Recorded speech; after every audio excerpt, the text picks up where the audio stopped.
Welcome, parents, to mini class night. I am Mr. Miller. Sorry I cannot be here tonight. My wife recently got out of the hospital and I'm needed at home to take care of her. That being said, again, welcome. And again, apologies for not being here. As you see, this is a picture of myself. If you've not seen me before, this is what I look like. But welcome to AP Statistics. This is a college course, and it is treated as such. Our goal for me is to get your student ready to take the AP exam in May, and that is my end goal. To be all goals is to hopefully get them ready to pass that exam and succeed, and hopefully get college credit out of them wherever they may go to college. So that is my whole goal for this. This course, as I said, it's basically got four basic emphases: exploring data, experimental design, which is what we are just finishing up a little bit, anticipating patterns, and statistical inference. All this again is to get us ready for the AP exam. It does have a lot of real world connection. Stats is all over the place. It's more prevalent than what people think, and it is used almost every day in business or science and all that other stuff. And they will see this do a lot of what we do in our examples. I utilize Google Classroom for everything. Everything will be posted on there. Assignment sheet, they get one at the beginning of every unit. We just finished up our first unit, unit 4. And as your students will tell you, it is a little bit different. I'll get to that in a second. And I will post a lot of different things on there. So any worksheets we do, links to various statistical websites, AP Classroom, the ebook, all these fun things. I post up on there, and of course any review guides we have and everything like that. Notes, we do a lot of notes, but mostly through slideshows and discussions. I always put them up on Classroom, and they're always in the order of days. So I try to make it very sequential. Expect them to have homework every night, mostly in the book. It's usually not overwhelming, can be a little wordy at times, but it's not usually like, hours on hours. I don't like to overburden them with homework, but I do want them to study and use their time to think about what's going on. So it's a little more pinpointed versus just volume on that. But I grade it for completion, so it's as long as they do it and show it to me the day it's due, it's great. If they forget it, I will not take credit. I will not give credit for it. Um, Absentee is different, but will not give credit for them if they forget it the day it's due. In the long run, it does not hurt their grade that much. A little bit, but if they continue to do it, it's going to hurt their grade in more than one way. If they are absent for any reason, make sure they're getting in touch with me to let me know what's going on or whatever. If they just miss a day, it's this one day, it's okay. Just get in touch with me, say, hey, Mr. Miller, sorry I missed. But everything usually will be up online, at least the notes and anything we do in class. So it's not a reason they can't find it or will be there. And again, always having them come see me after school. If they're really, really struggling, I put the STARS tutor up here. I don't know if anyone, we do have a couple of students from last year's AP stats class who are probably STAR students and probably can help. So if they need that extra help and they're not quite sure, they're not clicking with me, that's always a good place to go sometimes. So you can always ask for that. Otherwise, I know at least one other person who has taught AP stats in the past, or two who might be willing to take on tutoring jobs. I know one specifically last year reached out to me, former teacher here. He's got a good track record with AP stats, so he can always probably be helpful, and I can always give him information. But I'd have to clear it first. But given that, we can always find someone. AP stats, we would use AP Classroom a lot. So if they're not on it, they need to make sure they get on it as soon as possible. If they haven't got on it yet, they should be. I think everyone's in there. We will use a lot during the year, especially for practice problems, end of unit reviews, small little like, hey, do some multiple choice questions. They do great practice, and those are the types of questions they're going to be seeing on the AP exam. So I want them as much practice as possible over the year.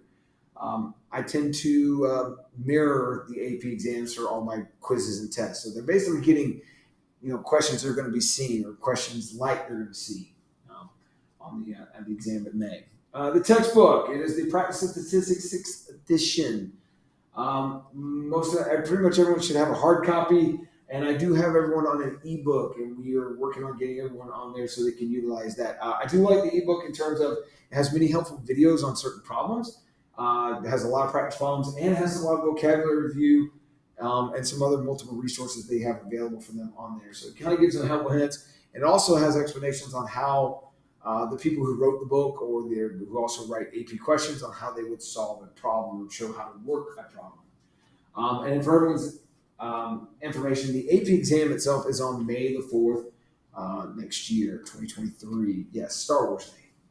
So it will be a fun day. It's a Thursday. How their grades are done. Tests are 45%, quizzes are 25%. Your homework or any classwork we do is 10%, and the final exam is 20%. It's cumulative, and their final exam will be split over 2 days. Just like the AP exam is split into two, we will split the final exam into two. They will have a multiple choice one day, and that will come before the actual final day. And then on the final day, they will do a free response section. Both equal lengths in terms of their point values and time frames. So we'll get into more of that. For the AP exam, just to give you guys a heads up of what's going on. Again, Thursday, May 4th. It's always in two parts. The multiple choice is typically 40 questions in 90 minutes. And then the free response is 6 questions, 5 multi-part questions, and 1 exploratory, which is more of like a total question. It kind of takes from different pieces from different units all together. That's also in 90 minutes, and each part is worth 50%.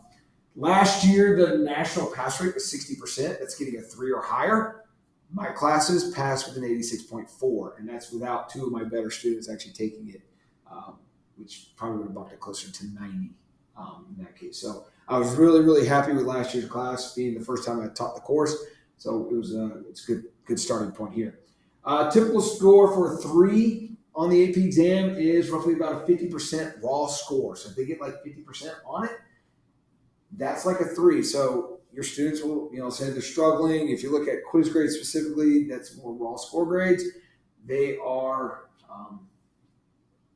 that's where typically a 3 is. It's 50%. For a 4 on the AP exam, it's roughly 60% raw score, and for 5, it's 70 or higher. That is the year-to-year basic average. So if we go back to our grade distributions, guys, quizzes are graded like raw score, so they're very much the same as what they would see. So I don't tend to curve them. Sometimes I do, but I also mitigate them with other things to help bring those quiz grades up. So it's not like they're all going to be bad. Now, they will be lower to begin with because AP Stats is a different animal. It's very much a different language. It's like learning a new language you've never seen before. So it's a lot of times it's baby steps and learning how to write, not just calculate things, but write things and explain them. It takes time. So early on, it's very much a lot of growing pains. But by the end of the year, they're usually getting very, very good at it. They're looking for the nuances and looking how to put things down correctly. So that's, again, the end goal is May, not August.